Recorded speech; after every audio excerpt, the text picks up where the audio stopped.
ഏകദേശം 13 വർഷങ്ങൾക്ക് മുമ്പ് 2013 ഒരു ക്രിസ്മസ് കാലഘട്ടം.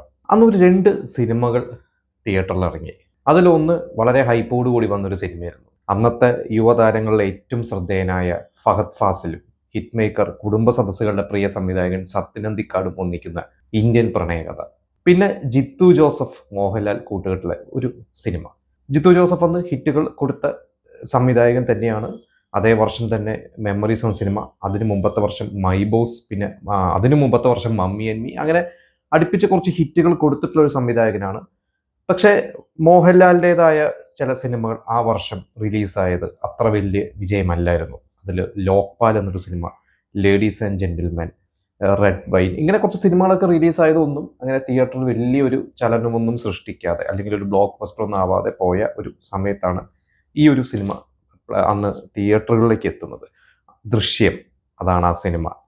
അന്ന് ആ ഒരു സിനിമയുടെ ആദ്യത്തെ ഒരു പോസ്റ്ററൊക്കെ മോഹൻലാൽ ഇങ്ങനെ കുറച്ച് ഒരു ഇലകൾക്ക് നടുവിലുള്ള മോഹൻലാൽ, അല്ലെങ്കിൽ ഒരു കണ്ടു കഴിഞ്ഞാൽ ഒരു മോഹൻലാൽ ഒരു കൃഷിക്കാരനായിട്ട് മോഹൻലാൽ അഭിനയിക്കുന്നു, ഇങ്ങനെയൊക്കെയായിരുന്നു വന്നത്. അപ്പോൾ അതിന് മുമ്പ് കൃഷിക്കാരനായിട്ട് ഇവിടം സ്വർഗമാണെന്നൊരു സിനിമ മോഹൻലാൽ ചെയ്തിരുന്നു. ഇവിടെ സ്വർഗമാണ് സിനിമയും ഇതുപോലെ വലിയൊരു ബ്ലോക്ക് ബസ്റ്റർ അല്ലായിരുന്നു, പക്ഷെ നല്ലൊരു സിനിമ എന്നൊരു പേരൊക്കെ കിട്ടിയ ഒരു സിനിമയായിരുന്നു. ഒരു തരക്കേടില്ലാതെ പോയ ഒരു സിനിമയായിരുന്നു. അപ്പോൾ ഇവിടം സ്വർഗമാണ് പോലത്തെ ഒരു സിനിമയായിരിക്കുമോ, ഒരു സീരിയസ് മൂഡിലെ സിനിമയായിരിക്കും എന്ന രീതിയിൽ വലിയൊരു ഹൈപ്പ് ആ സിനിമയ്ക്ക് ഇല്ലായിരുന്നു. ആ ദിവസം ദൃശ്യം എന്ന് പറയുന്ന ഒരു സിനിമ ആദ്യത്തെ ഷോ കണ്ട ഒരു വ്യക്തിയാണ് ഞാൻ. അന്ന് എറണാകുളത്ത് ഗോൾഡ് സൂക്കിലെ ക്യൂ സിനിമാസ്, ഇന്ന് ആ തിയേറ്ററില്ല, ക്യൂ സിനിമാസ് എന്ന് കാണുന്നു. ഫസ്റ്റ് ഹാഫ് ആവുന്നു. ഫസ്റ്റ് ഹാഫ് ചെറിയ രീതിയിൽ ഞെട്ടിച്ച് നിർത്തി.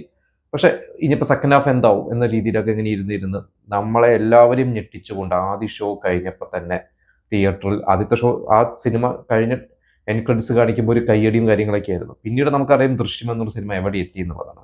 ആദ്യത്തെ 50 കോടി സിനിമ, പിന്നെ എല്ലാ ഭാഷയിലേക്കും റീമേക്ക് റൈറ്റ്സ് പോകുന്നു. അതായത് മോഹൻലാലിന്റെ കാലം കഴിഞ്ഞു എന്നൊക്കെ പറയുമ്പോഴൊക്കെ മോഹൻലാൽ ഓരോ ഹിറ്റുകളായിട്ട് വന്നിട്ടുണ്ട്. അതിന് തൊട്ട് മുമ്പത്തെ വർഷം 2012 റൺ ബേബികൾ എന്ന് പറയുന്ന ഒരു സിനിമ. അപ്പോൾ അത് കഴിഞ്ഞ് 2013 ദൃശ്യം എന്ന് പറയുന്ന സിനിമ. മോഹൻലാൽ എപ്പോഴും മോഹൻലാലിന്റെ കാലം കഴിഞ്ഞു അല്ലെങ്കിൽ മോഹൻലാൽ ഔട്ട്ഡേറ്റഡ് ആയി എന്ന് പറയുമ്പോൾ ഹിറ്റായിട്ട് വരും. എന്തായാലും ദൃശ്യം ഒരു തരംഗമായി. അത് മോഹൻലാലിനും നിർമ്മാതാവ് ആന്റണി പെരുമ്പാവൂരിനും മാത്രമല്ല, ജിത്തു ജോസഫ് എന്നൊരു സംവിധായകനും ആ ഒരൊറ്റ സിനിമ കൊണ്ട് തന്നെയാണ് ഇന്നും അദ്ദേഹം ശരിക്ക് നിലനിൽക്കുന്നത് എന്ന് വേണമെങ്കിൽ പറയാം. കാരണം എത്ര പരാജയം സംഭവിച്ചാലും ദൃശ്യം സംവിധായകൻ എന്നുള്ള ഒരു ലേബിൾ അദ്ദേഹത്തിനുണ്ട്. അദ്ദേഹം ഹിന്ദിയിൽ വരെ സിനിമകൾ ചെയ്തു. ദൃശ്യത്തിന്റെ തമിഴും പിന്നീട് ദൃശ്യം രണ്ടാം ഭാഗം വന്നു കഴിഞ്ഞപ്പോൾ അതിൽ തെലുങ്കൊക്കെ അദ്ദേഹം തന്നെയാണ് ചെയ്തത്. എന്തായാലും ദൃശ്യം 2 സംഭവിക്കുമോ എന്ന് ആലോചിച്ചിട്ടുള്ള സമയത്താണ് ദൃശ്യം 2 സംഭവിക്കുന്നത്. അപ്പോഴെല്ലാവരും പറഞ്ഞു വെറുതെ ദൃശ്യത്തിന്റെ പേര് കളയാൻ വേണ്ടിയാണ്. പക്ഷെ ദൃശ്യം 2 തീർന്നിട്ട് അത് OTTയിലാണ് വരുന്നത്. 2021 OTTയിൽ വരുന്നു, ആമസോൺ പ്രൈമിൽ വരുന്നു. അതും ഇതുപോലെ തന്നെ എല്ലാവരും ഇങ്ങനെ കണ്ട് ഇന്റർവെല്ലിൽ ഒരു ഞെട്ടിക്കലാണ്. പിന്നീട് ആ സിനിമ നമുക്കറിയാം ദൃശ്യത്തിന്റെ മുകളിൽ പോയി എന്നൊന്നും പറയുന്നില്ല, പക്ഷെ ദൃശ്യത്തിനോടൊപ്പം തന്നെ പ്രേക്ഷകർ സ്വീകരിച്ച ഒരു സിനിമ. അത് OTTയിലായതുകൊണ്ട് മാത്രം അതിൻ്റെ ഒരു കളക്ഷൻ നമുക്ക് പറയാൻ പറ്റില്ല. ഒരു പക്ഷേ ആ ഒരു സിനിമ തിയേറ്ററിൽ ഇറങ്ങിയിരുന്നെങ്കിൽ ഒരു റെക്കോർഡൊക്കെ ബ്രേക്ക് ചെയ്തേനെ. എന്തായാലും ദൃശ്യം 2 കഴിഞ്ഞ് പിന്നെ ദൃശ്യം 3 സംഭവിക്കുമോ എന്ന ചിന്തയിലാണ്. ജിത്തു ജോസഫ് ഒരിക്കൽ പറഞ്ഞിരുന്നത് ദൃശ്യം 2ന്റെ ഷൂട്ടിംഗ് ഒക്കെ കഴിഞ്ഞ സമയത്ത് തന്നെയാണ് മോഹൻലാലിനോട് പറഞ്ഞത് ദൃശ്യം 3ക്ക് ഒരു സാധ്യതയുണ്ട്, എൻ്റെ വർക്ക് ഞാൻ തുടങ്ങാൻ പോവുകയാണെന്ന്. പിന്നെ ജിത്തു ജോസഫ് ഈ ദൃശ്യം 3ന്റെ പ്രൊമോഷന്റെ സമയത്തൊക്കെ പറഞ്ഞിരുന്നു. KS ചിത്ര ഒരിക്കൽ കണ്ടപ്പോൾ ചെറിയൊരു കാര്യം ചോദിച്ചു. ആ പറഞ്ഞ ഒരു കാര്യത്തിൽ നിന്ന് ഇൻസ്പയർ ചെയ്തിട്ടാണ് എനിക്ക് ദൃശ്യം 3യുടെ ഒരു കഥ കിട്ടിയത്. ആദ്യം അതിൻ്റെ ഒരു ക്ലൈമാക്സ് ആണ് കിട്ടിയെന്ന് പറഞ്ഞു, പിന്നീടാണ് ഡെവലപ്പ് ചെയ്ത്. എന്തായാലും ഒരു വൻ ഹൈപ്പിലാണ് സിനിമ ഷൂട്ട് തുടങ്ങിയതും എൻ്റെ റിലീസും പ്ലാൻ ചെയ്തതും ഒക്കെ. പനോരമ സ്റ്റുഡിയോസും പുറത്തുള്ള ഹിന്ദിയൊക്കെ ചെയ്യുന്ന പനോരമ സ്റ്റുഡിയോസ് അവരൊരു വലിയ റെക്കോർഡ് വിലയ്ക്കാണ് ആന്റണി പെരുമ്പാവൂരിൻ്റെ അടുത്ത് ആ സിനിമയുടെ, മലയാളം സിനിമയുടെ മുഴുവൻ അവകാശം സ്വന്തമാക്കിയെന്നൊക്കെ കേട്ടു. ഈ അടുത്തൊരു അൺഒഫീഷ്യലി ഞാനൊരു ആർട്ടിക്കിൾ വായിച്ചത്, മോഹൻലാലിന്റെ പ്രതിഫലം ഇല്ലാതെ 16 കോടി രൂപയ്ക്ക് ആ സിനിമ തീർത്തു, 160 കോടി രൂപയ്ക്ക് പനോരമയ്ക്ക് വിറ്റു എന്നാണ്. പനോരമയായിരിക്കും ഇനി ഇന്ത്യക്കകത്തുള്ള എല്ലാ കളക്ഷനും പനോരമയാണ്. എനിക്ക് തോന്നുന്നു ചില വിദേശ രാജ്യങ്ങൾ വേറെ ഏതൊരു ഡിസ്ട്രിബ്യൂട്ടർക്കാണ്. ചില വിദേശ രാജ്യങ്ങളിൽ നിന്ന് കിട്ടുന്ന കളക്ഷൻ പനോരമയ്ക്കാണ്. അതുപോലെ തന്നെ ഈ OTT, സാറ്റലൈറ്റ്, ഇതൊക്കെ OTT ഒക്കെ ഓൾറെഡി ആമസോണിന് കൊടുത്തിട്ടുണ്ട്. ഇതെല്ലാം പനോരമയ്ക്കാണ്. എന്തായാലും സിനിമ തിയേറ്ററിൽ ഇറങ്ങി. ദൃശ്യം 3 വൻ കളക്ഷനോടുകൂടി കുതിച്ചുകൊണ്ടിരിക്കുകയാണ്. ആദ്യത്തെ ദിവസം 50 കോടി രൂപയ്ക്ക് മുകളിലാണ് വേൾഡ് വൈഡ് ഗ്രോസ്. രണ്ടാം ദിവസമായപ്പോൾ അതൊന്ന് കുറഞ്ഞു. അതിന് കാരണമുണ്ട്. വ്യാഴാഴ്ചയാണ് ആദ്യത്തെ ദിവസം. വ്യാഴാഴ്ച എല്ലാവരും ലീവ് എടുത്ത് വരെ ആളുകൾ പോയി കണ്ടു, ഫാൻസുകാർ കണ്ടു. രണ്ടാം ദിവസം വെള്ളിയാഴ്ച വർക്കിംഗ് ഡേ ആണ്. അപ്പോൾ ഒരു പൊടിക്ക് കളക്ഷൻ കുറയും. പിന്നെ മറ്റു ദിവസങ്ങളൊക്കെ ഇങ്ങനെ സ്റ്റഡി ആയിട്ട് നിൽക്കുന്നുണ്ട്. നമുക്കൊരു ഇനിയൊരു വെക്കേഷൻ സമയം കൂടി ആയതുകൊണ്ട് അടുത്ത ഒരു ഞായർ വരെ എന്തായാലും നിന്റെ ഒരു കളക്ഷൻ പോകും എന്നുള്ളതാണ്. പക്ഷേ ഈ ഒരു സിനിമയുടെ ഒപ്പീനിയൻ നമ്മുടെ ദൃശ്യം 1 ദൃശ്യം 2 അത്രയ്ക്ക് എത്തിയിട്ടില്ല എന്നുള്ളതാണ് മെജോറിറ്റി ഒപ്പീനിയൻ.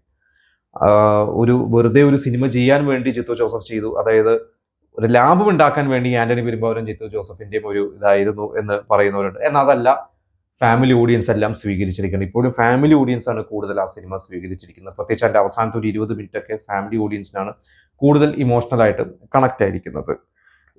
ഈ സിനിമ മറ്റു ഭാഷകളിലോട്ട് ഇതിന്റെ റൈറ്റ്സ് ഒക്കെ വിറ്റ് പോയിട്ടുണ്ട്. എനിക്ക് തോന്നുന്നു പനോരമ സ്റ്റുഡിയോസിന് തന്നെയാണ് അതിന്റെ റീമേക്ക് റൈറ്റ്സ് ഒക്കെ. ഇപ്പൊ ദൃശ്യം 1 കഴിഞ്ഞപ്പോൾ നമുക്കറിയാം അത് കമൽഹാസൻ തമിഴിൽ ചെയ്തു, വെങ്കടേഷ് തെലുങ്കിൽ ചെയ്യുന്നു, രവിചന്ദ്രൻ കന്നഡയിൽ, ഹിന്ദിയിൽ അജയ് ദേവഗൻ, ഇങ്ങനെയായിരുന്നു. ദൃശ്യം 2 വന്നു കഴിഞ്ഞപ്പോൾ കമൽഹാസൻ ചെയ്തില്ല. കമൽഹാസൻ അപ്പോഴേക്കും എനിക്ക് തോന്നുന്നു കമൽഹാസൻ രാഷ്ട്രീയത്തിലോട്ട് ഇറങ്ങി. പിന്നെ ആ സിനിമയിൽ ഗൗതമിയാണ് നായിക. ഇപ്പോൾ അന്ന് കമൽഹാസനും ഗൗതമിയും അവർ പാർട്ട്നേഴ്സാണ്, അവരൊരുമിച്ച് ജീവിക്കുകയായിരുന്നു. ഇന്ന് അവർ സെപ്പറേറ്റഡ് ആണ്. അതുകൊണ്ടാണോ എന്ന് എനിക്കറിയില്ല, എനിക്ക് തോന്നുന്നു. അതുകൊണ്ട് കമൽഹാസൻ എന്തായാലും ദൃശ്യം 2 ചെയ്തില്ല. വെങ്കടേഷ് ചെയ്തു, അജയ് ദേവഗന് ചെയ്തിട്ടുണ്ട്. അജയ് ദേവഗൻ അതൊരു വൻ ഹിറ്റായതാണ് അവിടെ. ദൃശ്യം 3 എത്തിക്കഴിഞ്ഞപ്പോൾ മറ്റ് ഭാഷകളിലേക്കൊന്നും ഇപ്പോൾ അത് തുടങ്ങിയിട്ടില്ല. ഹിന്ദി മാത്രമാണ് ഇപ്പോൾ തുടങ്ങി എന്ന് കേൾക്കുന്നത്. ഹിന്ദി തന്നെ ഇതിനോടൊപ്പം തന്നെ ഷൂട്ട് ചെയ്യും, ഹിന്ദിയും മലയാളവും ഒരേ സമയത്ത് റിലീസ് ആകും എന്നാണ് പറഞ്ഞിരുന്നത്. പക്ഷേ ഇപ്പോൾ പനോരമയുടെ കയ്യിലാണ് ഹിന്ദി.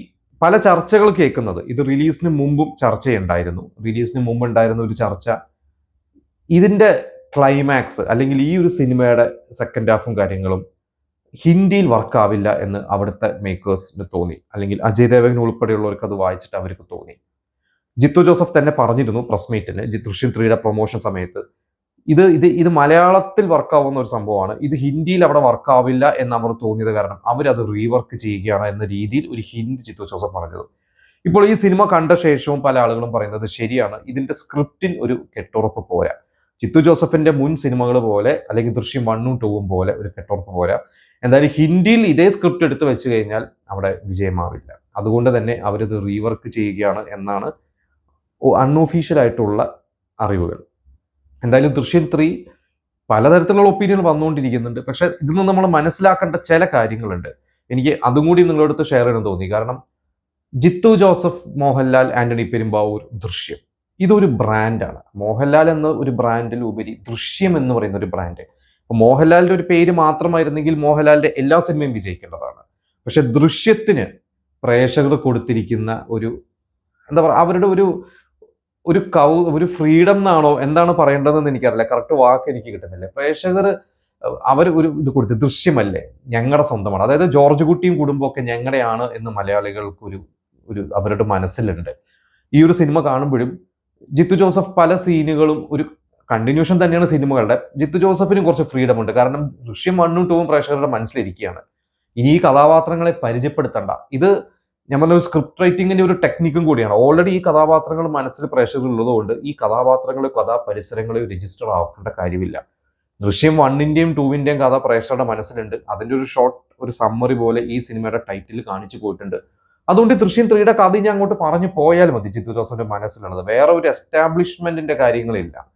അതുകൊണ്ട് തന്നെ ഇതൊരു വലിയൊരു ഭാഗ്യമാണ് ഇവർക്ക് കിട്ടിയത്. അത് തന്നെയാണ് ഈ സിനിമ വൻ ലാഭത്തിന് ഇവർക്ക് വിൽക്കാൻ പറ്റിയതും. ഇങ്ങനെ ഒരു ഇനീഷ്യൽ പുള്ള്, അതായത് ഇപ്പോഴും ആ സിനിമ ആളുകൾ കാണുന്നതും മിക്സഡ് ഒപ്പീനിയൻ വന്നിട്ട് പോലും എനിക്ക് തോന്നുന്നു മറ്റൊരു സിനിമയായിരുന്നു. അതായത് ഇത് ജിത്തു ജോസഫ് മോഹൻലാലിന്റെ മറ്റൊരു സിനിമ, അല്ലെങ്കിൽ ജിത്തു ജോസഫിനെ മാറ്റും മോഹൻലാൽ അഭിനയിക്കുന്ന മറ്റൊരു സംവിധായകന്റെ ഒരു സിനിമയായിരുന്നു ഇതേ സ്ക്രിപ്റ്റ് എങ്കിൽ ഈ ഒരു പുള്ള് ഈ സിനിമയ്ക്ക് കിട്ടില്ല എന്ന് തന്നെയാണ് ഞാൻ വിശ്വസിക്കുന്നത്. ആട് 3 എന്ന് പറയുന്ന ഒരു സിനിമ ഇതുപോലെ ആട് 1ഉം 2ഉം പ്രേക്ഷകരുടെ മനസ്സിൽ നിൽക്കുകയാണ്. അപ്പോൾ ആട് 3 വന്നു കഴിഞ്ഞപ്പോൾ ആളുകൾ ഇഷ്ടപ്പെടാൻ വേണ്ടി തന്നെയാണ് പോകുന്നത്. ആ സിനിമ ഒറ്റയടിക്ക് ഓടി ഒരു 120 കോടിയുടെ അടുത്ത് വേൾഡ് വൈഡ് കളക്ഷൻ കിട്ടി. 120 രൂപയുടെ മുകളിൽ വേൾഡ് വൈഡ് കളക്ഷൻ കിട്ടി. അത് പ്രേക്ഷകർ കൊടുത്തൊരു ഫ്രീഡമാണ് ആടിന്. ആട് ഇഷ്ടപ്പെടുന്ന പ്രേക്ഷകർ എന്തായാലും കാണും, ആടിന്റെ ഓഡിയൻസ്. അതുപോലെ തന്നെ ദൃശ്യം 1ഉം 2ഉം കണ്ട മലയാളി ഓഡിയൻസ് എല്ലാവരും ആ സിനിമ ഒരു പ്രാവശ്യമെങ്കിലും പോയി കാണും. അഭിപ്രായം മോശമായാലും നെഗറ്റീവായാലും പോയി കണ്ടിരിക്കുമെന്നുള്ളതിന് അത് തന്നെയാണ് ദൃശ്യത്തിന്റെ 3യുടെ ഒരു വിജയം, ഇങ്ങനത്തെ ഒരു കളക്ഷൻ കിട്ടുന്നത്. പക്ഷേ ജിത്തു ജോസഫിന്റെ ദൃശ്യം 4 വരികയാണെങ്കിൽ കുറച്ചുകൂടി സ്ക്രിപ്റ്റിൽ ശ്രദ്ധിക്കണം എന്നുള്ളതാണ് എൻ്റെ ഒരു പേഴ്സണൽ ഒപ്പീനിയൻ. ദൃശ്യം 3ക്ക് കൊടുത്ത ഈ ഒരു സ്വീകരണം അല്ലെങ്കിൽ ഒരു ഫ്രീഡം ആളുകൾ ഇനി ദൃശ്യം 4ൽ കൊടുക്കുമോ എന്ന് നമുക്കൊരു ഉറപ്പ് പറയാൻ പറ്റില്ല. എന്തായാലും ദൃശ്യം 3 നിങ്ങളെല്ലാവരും കണ്ടിട്ടുണ്ടെങ്കിൽ നിങ്ങൾ അതിൻ്റെ അഭിപ്രായം പറയുക. നമുക്കറിയാം പല അഭിപ്രായങ്ങൾ വരുന്നുണ്ട്, എങ്കിലും സിനിമകൾ ഓടട്ടെ. പിന്നെ മറ്റൊരു കാര്യം, ഇതാദ്യം ഏപ്രിൽ 2 റിലീസ് ചെയ്യാനാണ് പ്ലാൻ ചെയ്തിരുന്നത്. അന്ന് ഏപ്രിൽ 2 ദൃശ്യം 3യും വാഴയുമായിരുന്നു, വാഴ 2.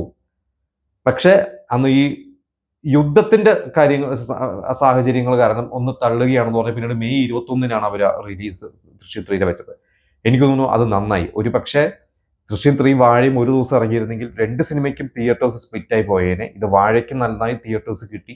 പിന്നെ മോഹിനിയാട്ടം ഉണ്ടായിരുന്നു ആ സമയത്ത്. എങ്കിൽ പോലും വാഴയ്ക്കതൊരു ഗുണം ചെയ്തു. ഒരു പക്ഷേ വാഴയും ദൃശ്യവും ഒരുമിച്ചായിരുന്നു ഇറങ്ങിയിരുന്നെങ്കിൽ ചിലപ്പോൾ വാഴയ്ക്ക് കൂടുതൽ ഒപ്പീനിയൻ എങ്ങാനും. നമുക്കറിയാം വാഴയെക്കുറിച്ച് ആരും മോശം പറഞ്ഞില്ല. ദൃശ്യത്തെക്കുറിച്ച് മിക്സഡ് ഒപ്പീനിയൻ വരുന്നുണ്ട്.